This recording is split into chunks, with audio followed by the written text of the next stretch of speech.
Read by Om123. That Too is a Journey by Stephen D. Rogers.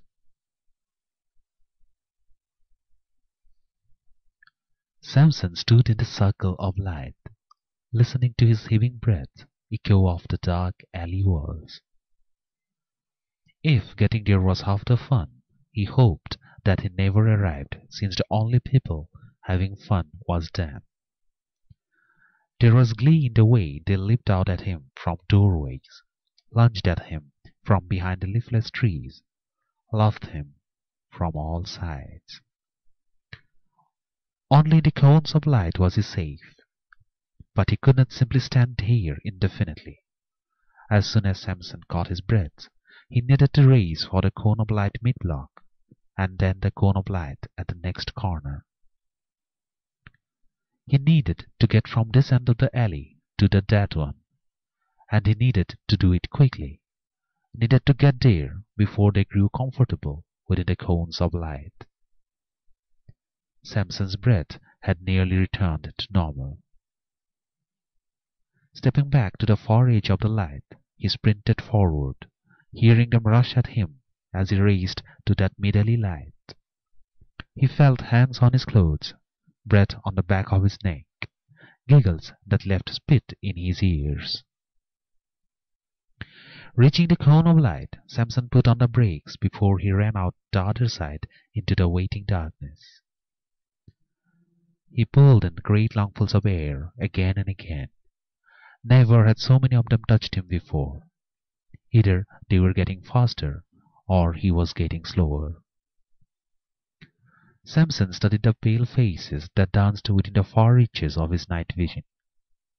If only they were all someone specific, like his father, he could try to write this off as a dream. But they were not, and this was not. He wiped sweat from his forehead. Time was short. The next cone of light was waiting. They were waiting for him to trip before he gained sanctuary there. Taking one last deep breath, Samson took a step back and dropped to a runner's pose. He could do this. Driving his toes into the pavement, Samson sprinted towards the cone of light. Someone touched an elbow. A hand waved in front of his face. Don't stop. Keep running towards the light. There was a tug at his heel. Samson reached the cone of light and came to a halt, turning to face left as he gasped for air. There was another alley with a light half away, and at the opposite end. How many alleys had he run now?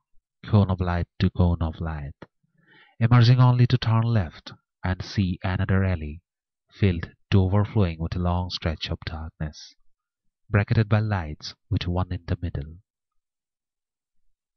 He must have run dozens of these stretches now, just ahead of those who would bring him down. And then he would turn left and find another alley awaiting. Samson shook his head. He couldn't keep doing this. He was slowing, he knew it, and it was only a matter of time until he slipped or tripped and flipped through the darkness.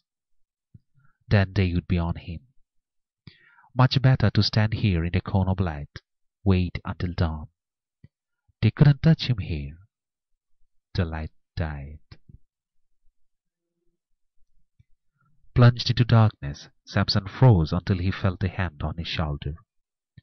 Then he was off towards that light mid-alley.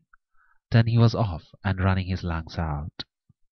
The hand stayed on his shoulder most of the way, but then finally disappeared as he reached the cone of light. He huffed and he puffed and he touched the spot where he had been touched. The area was hot. He sniffed his fingertips and was reminded of egg salad gone bad. There was a giggle just behind him and his pan. He had staggered close to the edge. They couldn't penetrate the cone of light, but Samson couldn't stay here. He had to keep moving. Focus. He was halfway there. The mouth of the alley was safe, bathed in cold white light. He had made this run 12 times, 100. He could do it again.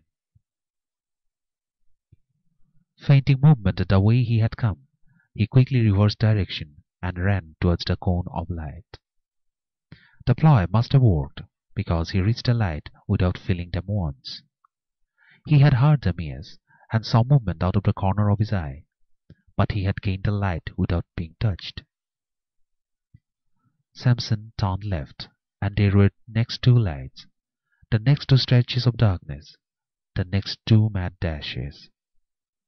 And what if at the end of the alley he turned left to see one exactly identical? Crouching, Samson massaged his right ankle. There was no point in thinking ahead. He needed to concentrate on his goal. Reach the first light and then reach the second light. Worry about what was around the corner when he got there. Samson shuddered, feeling them gather around his place of safety.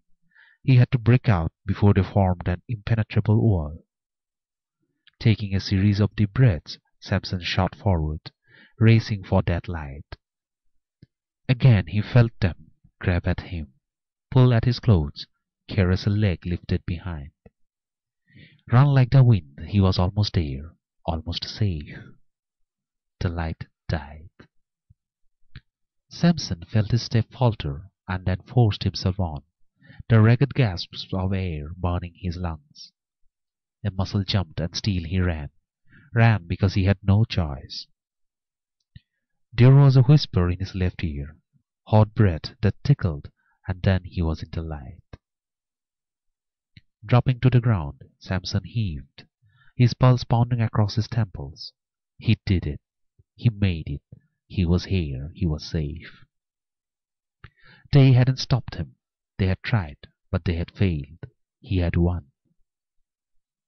Slowly standing, Samson turned to the left, saw the alley with the two lights calling him on, the two long veils of darkness hiding the creatures that hadn't tired of this game.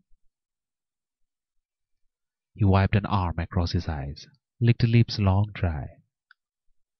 Samson had beat them, run an entire alley. He could beat them again and again. And maybe again. Or maybe that time they would win. He looked up at the light that was protecting him, squinting but still wanting to soak in as much of light as possible. There was salvation in the light, and he hoped a bit might shine through him if he was able to store enough. The light died. As Samson drove forward towards the middle light, that cone of light died too. And then the one at the end of the alley. This time he had to run the full alley, turn left, and hope that there was a light waiting for him. Around him in the rushing darkness he heard the hum of them. As he raced through the blackness, they poked and they prodded and they bided their time. Samson lost his footing, but regained his balance before he fell. He knew if he hit the ground that they would be on him, and he would never rise again. Samson closed his eyes, and he ran his heart out, as if he could hope to win, knowing full well that this night was only beginning. End of That Too Is a Journey by Stephen D. Rogers.